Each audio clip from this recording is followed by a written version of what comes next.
Bonjour à tous, j'espère que vous allez bien. C'est parti pour la guidance du week-end. Du coup, je sais plus, le message du week-end.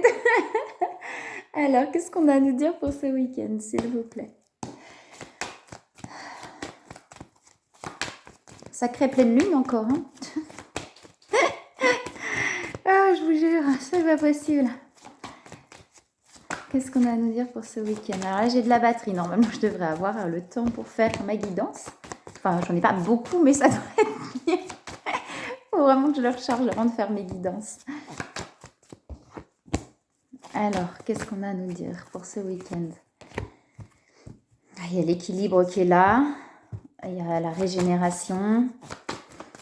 Alors, attendez, je vais vous les montrer après, les cartes.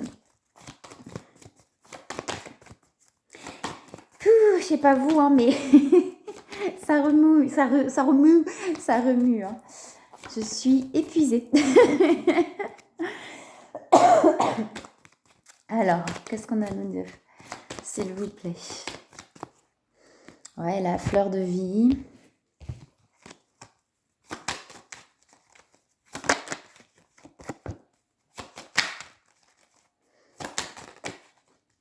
Il y a des belles cartes qui se retournent. Il y a quand même l'enfermement qui est là. Ouais. On a la régénération, l'ancrage terre. Vous voyez cette fleur de vie là qui est derrière. On avait l'équilibre, le centrage, l'alignement et la clairvoyance en fait avec la vision. Donc on a comme quelque chose où ouais, c'est le terme que j'entends, clairvoyance, quelque chose qui devient clair en fait, quelque chose qui s'équilibre dans l'énergie. Hein. En tout cas, on a quelque chose qui est en train de se régénérer, d'évoluer, j'entends. D'évoluer, de changer à l'intérieur pour être plus aligné à ce qu'on est réellement. Mais vous voyez, dans la matière, on peut un petit peu se renfermer, on peut un petit peu s'isoler. Peut-être que justement, il y a ces énergies-là qui remuent un petit peu et qu'il y a ce besoin de s'isoler ou alors on se sent enfermé dans une situation. Ça peut aussi être ça, de laquelle on a envie de se libérer, j'entends. Une situation de laquelle on a envie de se libérer, mais on est beaucoup plus aligné avec, vous voyez, il y a des choses qui sont bloquées pour l'instant. Il y a des choses qui sont bloquées par rapport à cet enfermement. Et on parle de temps de pause, de temps de calme. Donc il y a un besoin peut-être justement de se poser, de se recentrer pour aller... il y a quelque chose qui a besoin de s'apaiser à l'intérieur. Il y a quelque chose un peu comme ça. On a les pensées qui sont là, vous voyez, et cette roue-là qui tourne lentement mais sûrement vers le bonheur. Alors peut-être que pour l'instant ça paraît pas, peut-être que pour l'instant c'est compliqué, mais on a en tout cas cette roue qui tourne lentement mais sûrement vers le bonheur, d'accord? Le bonheur c'est aussi justement, quand je vous dis que tout est intérieur, c'est sûr, mais quand on n'est plus bien là où on est, forcément, on n'est pas aligné avec son âme, on n'est pas aligné avec son cœur, donc on ne va pas être bien. Ouais, c'est vraiment ça. C'est-à-dire que oui, le bonheur est intérieur, c'est une chose. Quand on est vraiment bien à l'intérieur, les situations extérieures s'ouvrent et s'alignent à nous aussi. Donc forcément, on va être bien partout. Mais dans le cheminement, il y a des étapes et il y a des moments, en fait, il y a des endroits, soit des lieux, soit des situations, soit des relations dans lesquelles on n'est plus bien, en fait. On n'est plus aligné parce que, justement, la roue, elle tourne. Peut-être que l'autre n'avance pas et que nous, on avance finalement et que nous ou l'autre, hein, ça dépend en fonction d'où on est, hein, mais s'il y en a un des deux, par exemple, dans une relation qui reste là et l'autre avance, forcément, à un moment donné, ça ne nous correspond plus en fait et on n'est plus aligné à ce qu'on veut réellement. Et c'est de pouvoir aussi sortir finalement de là où on n'est plus aligné pour aller vers ce vers quoi on a envie d'aller, vers ce vers quoi on est aligné en fait. Hein. Que ce soit dans une relation, que ce soit dans un lieu où on est, où on a envie de partir, que ce soit dans plein de situations en fait. Hein. Quand c'est plus aligné avec nous, on ne se sent plus bien, on se sent du coup oppressé, on se sent enfermé, que ça se passe bien ou pas, parce que des fois c'est ça qui est difficile pour certaines personnes. Par exemple dans une relation, oui mais tout se passe bien, j'ai pas de raison de quitter l'autre en fait. Oui mais si on n'est plus aligné, on n'est plus bien et on étouffe, ben, à un moment donné, on peut pas rester là, en fait. C'est pas une question que ça se passe bien ou que ça se passe pas bien. C'est simplement que le cœur, il est plus là. Il est pas connecté là, en fait. C'est juste que pendant un temps, c'était nécessaire pour pouvoir avancer. Pareil pour un lieu de vie, par exemple une maison ou autre. Et ben, si on n'est plus bien là, et ben, c'est juste que c'était là pour un temps et qu'à un moment donné, ben, c'est plus aligné, qu'on a envie d'aller ailleurs, en fait, hein. Et c'est pas justement de se contenter de ce qu'on a, parce que des fois on se dit bah oui, mais on n'est jamais heureux, il faut se contenter de ce qu'on a.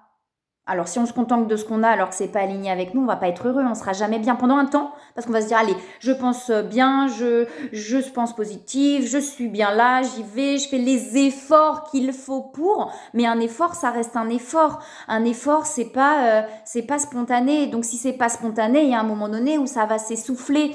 Les situations desquelles on se lasse, c'est des situations qui étaient là juste pour un temps, en fait, qui permettent d'avancer, de comprendre des choses. Et c'est pas des situations qui sont connectées au cœur, c'est connecté à autre chose, à une blessure, à une surface qui a besoin de s'apaiser, qui a besoin de se réveiller pour s'apaiser.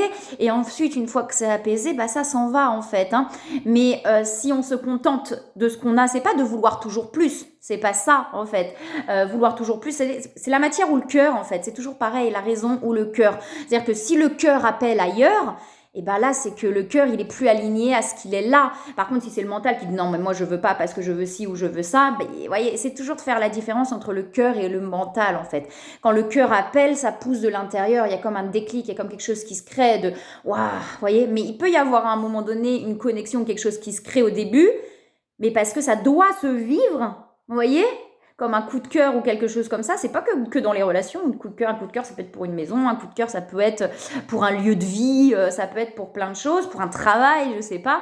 Et finalement, eh ben, ce coup de cœur, il était nécessaire pour vivre la situation, pour qu'ensuite la situation soit là un certain temps pour avancer, pour aller jusqu'à la fin de ce qu'on a à vivre avec ça, et pour pouvoir avancer vers autre chose ensuite, en fait. Mais se contenter de ce qu'on a, bah, on ne sera jamais vraiment bien, puisque ça veut dire qu'on éteint une partie de soi et qu'on éteint son cœur, en fait. Et forcément, derrière, on n'est pas hyper épanoui, quoi.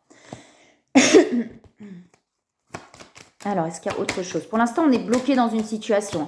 Pour l'instant, on est bloqué dans une situation où avec des peurs ou avec quelque chose comme ça, vous voyez, où on se sent bloqué, on se sent enfermé, on se sent... vous voyez, pour l'instant, on est bloqué dans quelque chose.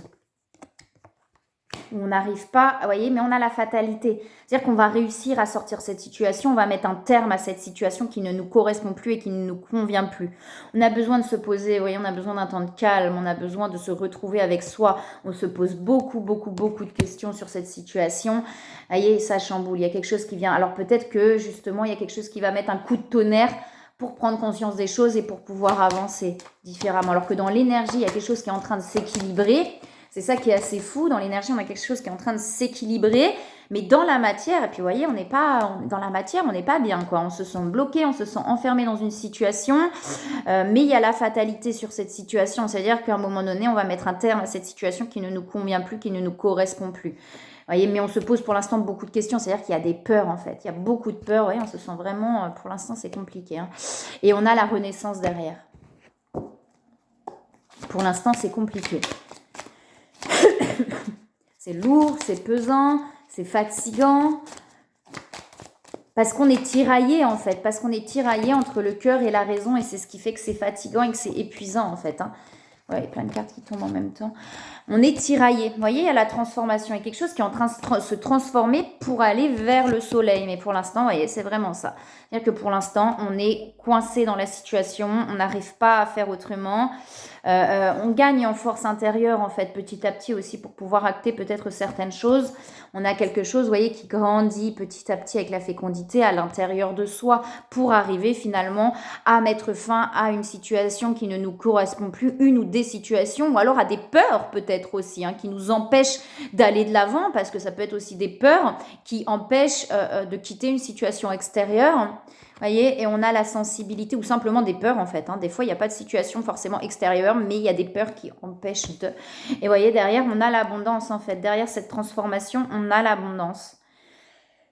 Écouter sa sensibilité, vous voyez, avec le romantisme aussi, c'est écouter ce qu'on ressent profondément. Des fois, quand on est beaucoup dans le conditionnement et la matière, bah, on a peur et on se dit mais oui, mais non, mais ça, c'est pas possible, je me trompe. Ça, on a les choix derrière, hein, c'est rigolo. Hein. Il y a de la purification. Vous voyez, ben non, mais de toute façon, ça n'existe pas, la vie, c'est comme ça. Vous voyez, des fois, on peut se dire des choses comme ça, mais non, ce que je ressens au plus profond de mon cœur, par exemple, cet amour profond que je ressens, mais non, ça peut pas se vivre parce que bah, c'est comme ça, dans la matière, la vie, c'est compliqué, les relations, bah forcément, on se prend la tête, c'est normal. Ben non, pas forcément, en fait.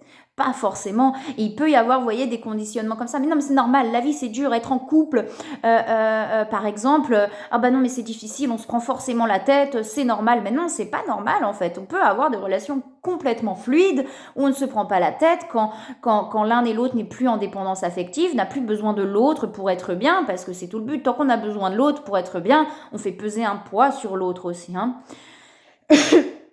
Enfin, je parle dans une relation, mais ça peut être dans autre chose aussi. Hein. En fait, c'est d'écouter son cœur pleinement. C'est-à-dire, qu'est-ce que mon cœur me dit. Et voyez, on a le trafic, c'est-à-dire qu'on se pose beaucoup de questions. Mais si mon cœur, il m'envoie là, des fois, on a des situations qui peuvent paraître absurdes ou compliquées dans la matière, parce qu'on se dit, mais non, mais c'est pas possible. J'ai l'impression de tout avoir là, je ne vais pas tout quitter pour aller là, en fait. Alors que là, je ne suis sûre de rien. Et je ne sais pas ce qui peut se passer là, comme je vous dis, dans n'importe quelle situation. Sauf que justement, c'est la vie qui nous pousse à sauter dans le vide, à quitter les situations dans lesquelles finalement on n'est plus bien, alors que on coche les cases, c'est-à-dire que on a tout pour être bien, c'est ce que je dis souvent, hein, comme le conditionnement de j'ai le mari ou la femme, les enfants, le chien, la barrière blanche, la maison, tout va bien, je vais bien. Ben ouais, mais si là c'est pas ce que c'est pas ce que j'ai envie, c'est pas ce qui me correspond, ben je vais pas être bien et tout le monde autour va dire même t'as tout ce qu'il faut, pourquoi voilà, n'importe qui voudrait ce que t'as, pourquoi parce que moi ça me correspond pas en fait, parce que moi c'est pas ce que je ressens au fond de mon cœur, je suis en train de m'éteindre là. Et on coche les cases de il y a tout ce qu'il faut pour être heureux, bah ouais, mais il n'y a pas, enfin moi non en fait, ça ne me correspond pas, c'est comme ça. Et forcément autour, bah, si on quitte des situations qui paraissent idylliques ou bien ou etc., ben on va se dire mais non mais t'es cinglé, et puis bah du coup bah le mental va se mettre en route puisqu'on a ces conditionnements là de se dire bah ouais mais non mais n'importe quoi, je vais pas tout quitter sans savoir ce que j'ai derrière. Mais si, justement, parce que c'est tout le cheminement de la vie et c'est tout le mouvement de la vie, de savoir justement avoir confiance et foi, c'est-à-dire je ressens que j'ai envie d'aller là, j'y vais. Alors je vous dis ça alors que pour moi c'est compliqué aussi, hein. Mais voilà, je ressens ça, j'ai envie d'y aller, j'y vais. Ok, je sais pas ce qu'il y a derrière, mais c'est toute la vie en fait. On peut jamais, jamais, jamais savoir ce qu'il y a derrière. On ne peut pas, oui, on peut ressentir des choses, mais c'est surtout ressentir, c'est dans l'instant présent. Dire que je ressens que j'ai envie d'aller là, et ben j'y vais en fait, et c'est ça la foi, et c'est ça la confiance. Et oui, sans savoir ce qu'il y a derrière, mais la vie c'est dans l'instant présent. Mais si je vais vers ce que je ressens, forcément les portes elles vont s'ouvrir derrière, c'est obligé en fait. Ou alors des fois on est poussé à aller quelque part, comme je vous dis, parce qu'on a quelque chose à vivre dans une relation, dans un lieu d'habitation, dans un travail, etc. Parce qu'on a ça à vivre pour aller vers le mieux en fait, vers ce qui nous correspond encore plus, mais sans traverser ça, on n'aurait pas pu aller là. Et à un moment donné, on nous pousse aussi justement dans cette foi totale de ok, tu ne sais pas ce qu'il y a derrière, mais plonge, saute. Enfin, c'est vraiment tu allais dire tu vois, mais c'est vraiment ça en fait. Dire plonge, saute. Si c'est ce que ton cœur t'appelle à faire, ça va aller. Mais des fois, on a eu l'impression de se planter en fait avant en suivant le cœur, alors que c'était pas le cœur qu'on suivait, mais c'était la tête en fait. Mais comme on n'avait pas conscience des choses, et on se dit bah ouais, mais une fois de plus, si je suis mon cœur, bah alors là, je suis mal barrée. Mais non, parce qu'avant, c'était pas le cœur qu'on suivait, c'était autre chose. Et quand on arrive à un certain stade dans le cheminement, c'est le cœur, c'est l'être qui reprend le dessus. Et c'est l'être qu'on suit, et c'est plus le mental. Pas facile de faire la différence entre les deux. Hein. Alors, on parle de distance, de séparation. Alors, soit effectivement, comme je vous dis, on est en train de quitter des situations qui ne nous conviennent plus. D'où la séparation. Sur le lien familial, ça peut être aussi une distance par rapport à l'autre qui est présente actuellement. Et on vous dit justement de faire confiance, vous voyez, de faire confiance en ce que vous ressentez profondément. Alors, c'est pas facile, hein. Malgré la distance, j'entends malgré la distance, faites confiance à ce qu'il y a dans votre cœur, en fait. Il peut y avoir du manque là, hein. Il peut y avoir du manque qui est présent. On a un éveil qui est là. Pour moi, il y a des prises de conscience encore qui sont présentes. Là, on a la vague du changement, on a la foi et l'espoir. Donc, vous voyez, de faire confiance en ce qu'on ressent profondément malgré la distance, en fait. Hein, et d'aller vers ce qu'on ressent profondément. On a la réunion qui est là, vous voyez, on a l'âme sacrée. Donc, d'aller vers son âme, d'aller vers ce qu'on ressent, on a le karma hein, qui est présent. Donc là, il peut y avoir des situations, en fait, karmiques hein, qui sont en train de se libérer, en fait, et de se défaire. Hein. Les nœuds, j'ai comme une corde où il reste un nœud, comme si on avait défait tous les nœuds. Il reste un nœud, en fait. Je ne sais pas pourquoi j'ai cette image-là de la corde où il reste un nœud au milieu. Et c'est ce nœud-là là, qui est en train de se libérer. J'entends, mais il est corsé. Ouais, on a l'habitude. Hein. J'entends, il est corsé, ce nœud-là. Pardon. Il est très serré, quoi. On a un nœud qui est très serré et on rame un peu, mais on va y arriver. Ok, on a l'éveil hein, toujours qui est là. Hein. On a l'éveil qui est là. Hein. On avait agir aussi, hein. C'est peut-être le nœud de l'action aussi, hein, qui va amener à celui ou celle qui n'est pas dans l'action à aller dans l'action justement. Hein. On a la fusion aussi et la gratitude, hein, de ressentir tout ce que ce lien nous apporte, jusqu'où il nous emmène parfois dans des rivages inconnus et bizarres. Oh, je vous jure. Ah, on a la fuite, hein. On a la fuite et le détachement. Donc, actuellement, on a quelqu'un qui est dans la fuite, l'un ou l'autre. Hein. On a cette fuite-là, mais qui amène justement au détachement. C'est ce nœud-là. Ce nœud, ouais, il y a quelque chose de difficile. Hein. C'est karmique, mais c'est lié au détachement. Et on a la transmutation. Rien si autre chose. C'est dur, là. Hein. Ça a l'air très profond, quoi, ce nœud-là. Ouais, il y a des peurs. Beaucoup, beaucoup de peurs. On a le féminin sacré qui ressort. Mais le féminin sacré, c'est se connecter à ses ressentis, hein, à ce que ressent profondément le cœur. Hein, et on a patience. Il y a beaucoup de peur, hein, beaucoup. Il y a toujours l'éveil qui est derrière. Il y a un éveil qui est là. Ouais, on parle de l'instant présent, de voyage. Alors, je ne sais pas. On a l'instant présent et le voyage. Alors, vous voyez, alors, ça peut être le voyage intérieur, mais ça peut être justement, ouais, tout le cheminement qui amène à. Ça peut être un voyage dans la matière, je ne sais pas. Ah bah, les transmutations, elles sortent. Il y a de la colère, il y a de la culpabilité, de la colère qui ressort. Pas mal d'émotions qui remontent et on a la transmutation. On est en train de transmuter ça. On est en train de transmuter ça là. Mais il y a beaucoup de colère et de culpabilité. Hein.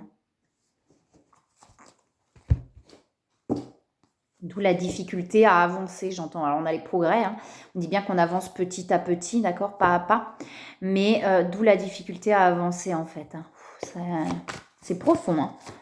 C'est quelque chose de très profond. Là. Retrouver la joie de vivre, hein, voyez, avec le jouet. Hein, retrouver cette joie profondément enfouie, là. Hein. On a l'enracinement et le travail énergétique. Il y a quelque chose qui est en train de se libérer, même alors que vous fassiez un travail énergétique, entre parenthèses, que vous voyez quelqu'un ou pas, il y a quelque chose qui est en train de se libérer, en fait, et de s'enraciner à l'intérieur. Hein. Une énergie beaucoup plus profonde, beaucoup plus instinctive, en fait, hein, pour aller vers des relations, vous voyez, qui seront beaucoup plus lumineuses, en fait. Hein. Ça peut être des relations amoureuses, mais pas que. Hein. La relation, ça peut être amicale, ça peut être avec la famille. Vous voyez, pour aller vers des relations qui sont beaucoup plus lumineuses, hein, beaucoup moins sombres. Hein. Pour l'instant, c'est très... c'est entre les deux, quoi. Mais, ouais. Bon, avec cette super lune, en plus, elle est en taureau. Alors, moi, je m'en prends plein. Je suis taureau. Vous voyez, on a l'équilibre entre le donner et recevoir. Hein. Et ensuite, la créativité qui renaît. Hein. Vous voyez, on a quelque chose comme ça. Hein. Et ouais, dans les relations, être dans un équilibre entre le donner et le recevoir. Hein. On a peut-être été beaucoup dans l'un, puis ensuite beaucoup dans l'autre. Vous voyez. Et se récompenser. Donc, faire des choses qui nous font du bien. Vous voyez, le que désirez-vous? Que désirez-vous? L'amour, en fait. Amour, tout court. Amour, Carrefour. C'est dans Sex and the City, ça me revient avec Mr. Big et Carrie. À un moment, elle lui demande dis-moi le poème. Il lui sort un truc comme ça. Amour autour d'un carrefour avec des calembours, je ne sais plus ce qu'il lui sort. Ça me fait rire. Il n'était pas très poète, Mr. Big. Je ne sais pas si vous connaissez Sex and the City, mais j'adore cette série. l'histoire Big et Carrie, c'est... Si c'est pas en lien flamme jumelle, ce truc-là aussi. Alors, bon, qu'est-ce qu'on a à nous dire? Il y en a plein au cinéma. J'ai regardé quoi, là? En streaming, j'ai regardé Jamais plus, qui est franchement aussi pas mal. Et en fait, il y en a plein des relations, des liens, des parcours jumeaux d'âme dans les films et tout, c'est fou. On dit ça a toujours existé, en fait. Jamais plus, mais bien sûr que ça a toujours existé. Évidemment. Jamais plus. Et qu'est-ce que j'ai regardé aussi qui est pas mal? Ah merde, je sais plus, pardon. Je sais plus comment ça s'appelle l'autre film. Je sais plus, je vous redirai. Oh non, il y a trop de cartes qui tombent. Bon, tant pis, on va les prendre. L'espoir. L'espoir ne fait pas vivre. L'espoir représente le plus haut degré de lutte face à ce qui est vécu maintenant. Lorsque vous êtes dans l'accueil, l'idée d'espérer un changement ne vous traverse jamais l'esprit. Maintenant, on fait les choses dans l'instant. L'espoir, c'est de l'attente. C'est ce que je vous dis souvent. Hein. L'effort, si vous... Et alors, ça correspond de fou avec ce que je vous disais. Si vous faites quelque chose avec effort et volonté, c'est parce que cela ne résonne pas véritablement pour vous. Entre la tête et le mental. Quand je vous disais, si vous faites des efforts... ça va retomber parce que l'effort, c'est pas ce que vous êtes profondément, c'est que vous essayez de faire quelque chose bien ou de faire quelque chose comme ça. C'est pas vous, en fait. Hein. Sinon, vous aborderiez la situation avec plaisir et insouciance. Eh bien oui, ce guide que vous cherchez inlassablement n'est autre que vous-même, se trouver. Alors, des fois, on peut être poussé à faire certaines choses, mais il y a des peurs qui empêchent aussi. Hein. Ça veut dire que des fois, voilà... on est poussé à faire certaines choses, mais les peurs vont nous empêcher. On va être en lutte avec les peurs aussi. Hein. Les risques. La vie est une succession de risques à prendre. Et puisque vous n'avez aucune chance de vous en sortir vivant, prenez le risque de la savourer intensément. Prendre des risques. Et ouais. Et c'est ce que je vous disais. C'est fou, ça correspond. Je vous dis sauter dans le vide. En fait, oui, on ne sait pas ce qui va se passer derrière, mais si votre cœur vous appelle là, allez-y. La peur de ne pas être aimé, l'amour repose sur la liberté d'être soi. Et cette liberté transcende toute forme de croyance. Et on est sur la peur de ne pas être aimé. Et oui, l'amour repose sur la liberté d'être soi. Et quand on est dans des relations, on ne se sent pas libre d'être pleinement soi-même parce que peut-être l'autre a peur de nous perdre, etc. On n'est pas forcément dans quelque chose de fluide non plus. Hein, mais c'est déjà avec soi-même. Hein, si on s'autorise à être pleinement soi-même. Mais la peur de ne pas être aimé empêche beaucoup de choses aussi. Mais c'est pas grave, c'est partie du cheminement. Voilà, et bien écoutez, moi je vous souhaite un très très beau week-end. Je vous envoie plein de belles énergies, plein d'amour et je vous dis à